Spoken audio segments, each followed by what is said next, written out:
Hey, good morning everyone. We're just leaving Israelite Bay. Israelite Bay! Nutsland Nature Reserve. Esperance is the direction we are headed now. Let's see what there might be to have a bit of a look-see along the way.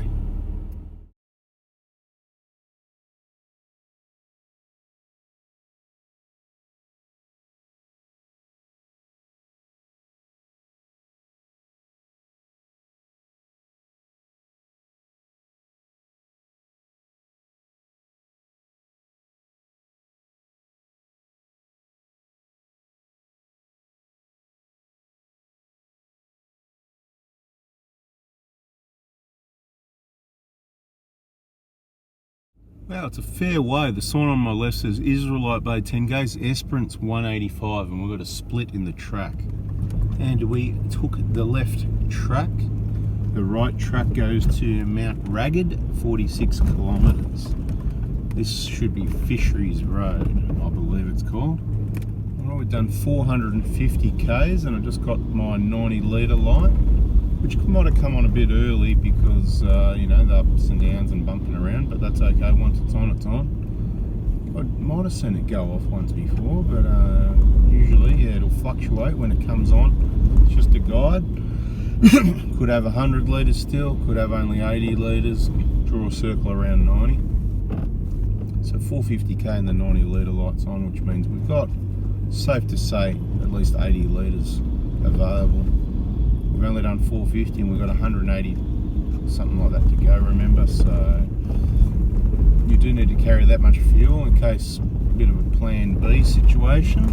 Bit of a detour, there's a massive big hole in the track, that's cool.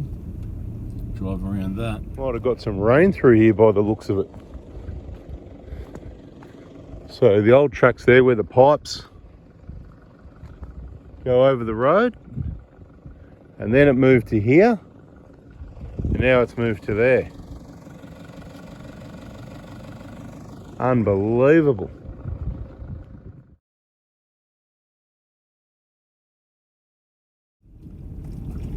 Looks like a decent sized kangaroo on the track.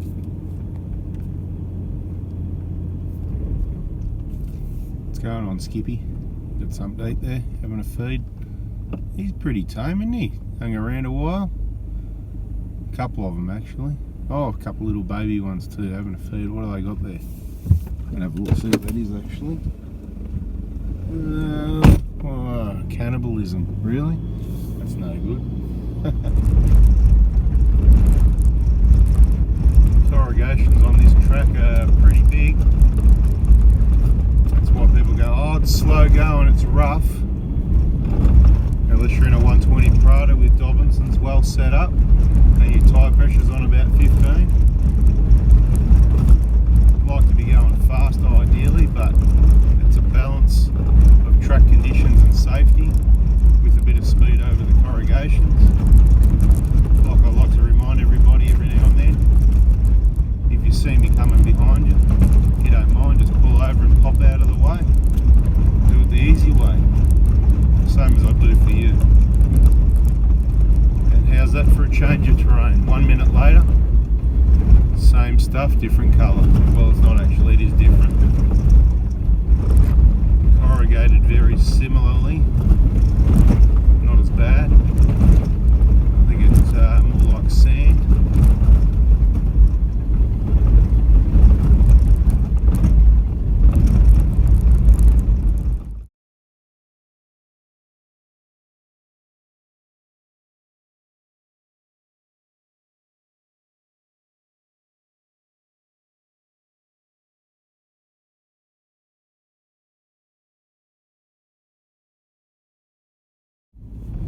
Just had to get out and check something. I might as well tell you all about it so then you know it's something to be aware of yourselves. The car's been awesome this trip, no problems, no tools, nothing needed. It's always, you know, things get a bit knocked around and the aftermarket stuff that can give you some issues.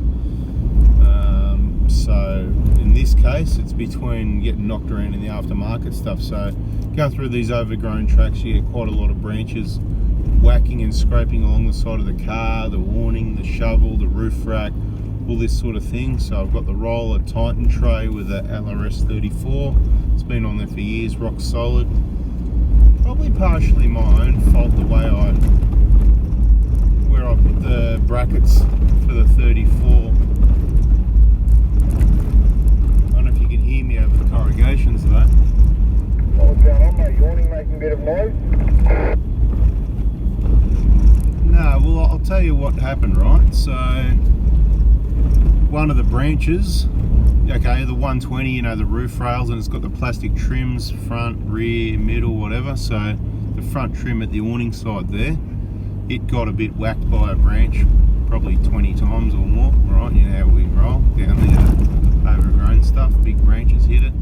Sort of popped the clips out at the front. I'm not sure, couldn't remember exactly how the clips go, but I didn't want to force anything, but I couldn't clip it back in. It needed to be pushed backwards a little bit because it come unclipped and then it was working its way forwards. And that's where the LRS 34 bracket for the Titan tray, I had it over the plastic a bit. I thought, oh yeah, a bit of extra security for the plastic rather than just go on the metal, so I was sort of overlapping the plastic. So come unclipped by a branch hitting it, and it sort of slowly was sliding forward, and I've been keeping an eye on it because I couldn't clip it back in. I should have put a zip tie around it or something like that to lock it in, but then because of the corrugations I thought, well, I'll get out and have a look because it's either gone or it could be making its way forward still, and it was. So then I made the call to just pull and wiggle and pull it out so I don't lose it.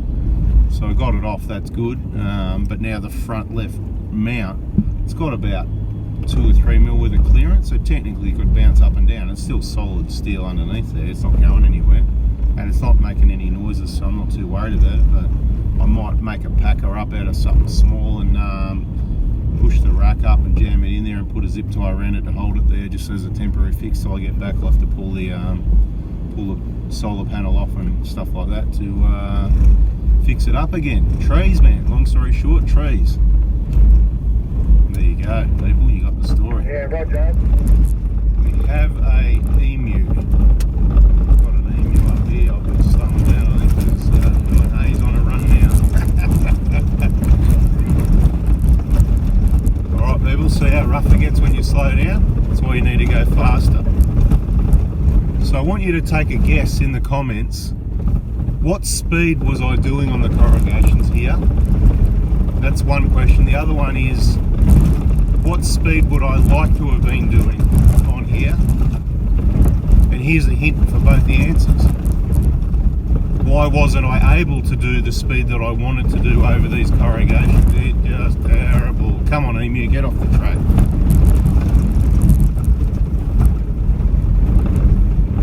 Go on, take the bush. That's it. See you later.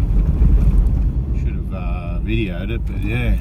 Whole heap of bit of a pig pen going through there, heap of ruts in that, bit of a wet area. So beware, like I keep saying, don't bother coming out here in the wet. Oh, we're back into the sand again here now, that's for sure. Nice and soft.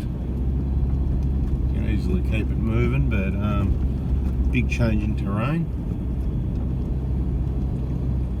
Still in high range at the moment, but I'm watching the torque converter.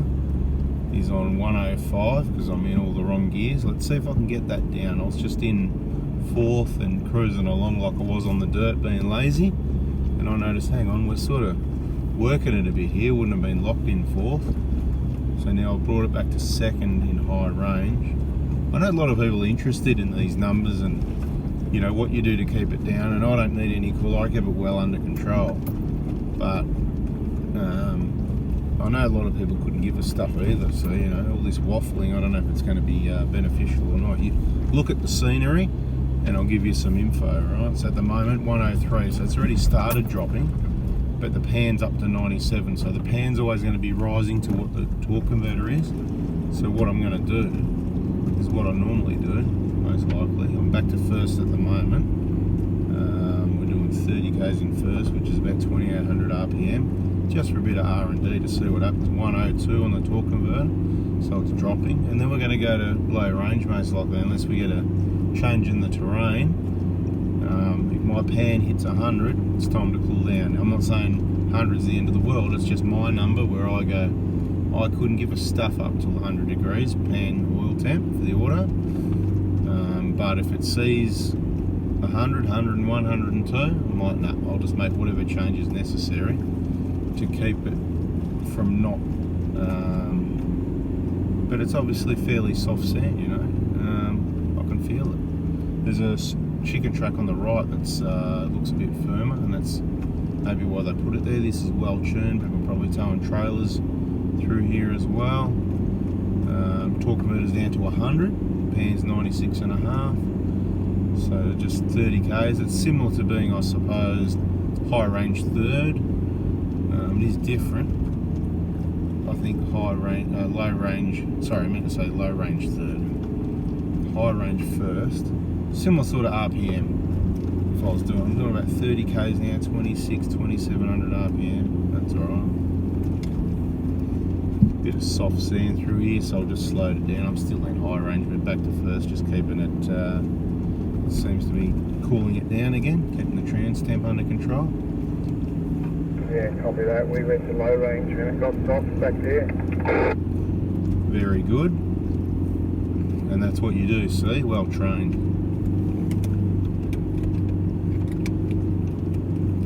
But, like I said, always in videos, particularly on 4x4 diesel, that's when I like to try something different. You know, I'll be working on a car, showing people how things are done, no charge, my pleasure, and I'll just do things different. I'll go, oh, you know, let's do it this way, and it sort of doesn't really work out most of the time, and quite often look like a bloody amateur in the videos, but that's okay. I just hit second because I felt like it was firming up a bit. 99 on the torque converter, 95.2 on the trans temp, so if you're monitoring it, there's no need to go to low range. But if you get to know the vehicle and the trans temps, what happens then is you know what's going to happen, and you just stop and put in low range without even looking, going, oh, you know, it's going to get hot or blah blah blah. You just do it. So there's kind of no need to have a scan gauge or anything like it if you're just monitoring those temps. But of course there's other benefits. There's other things you can monitor, including your coolant temp, which is on 85 at the moment. Got a knocking noise in here every time I go. I think there's like, it's not an apple because there isn't any, but something that sounds like an apple rolling boom, boom, boom, back and forth. Slightly annoying, distracting. Anyway, continue on with this track ski.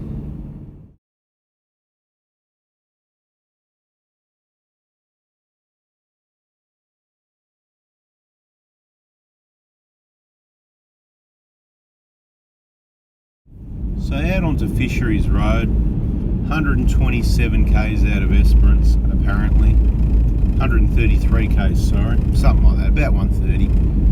Very good condition. Sounds like phone service has just come in because you can hear the bing started.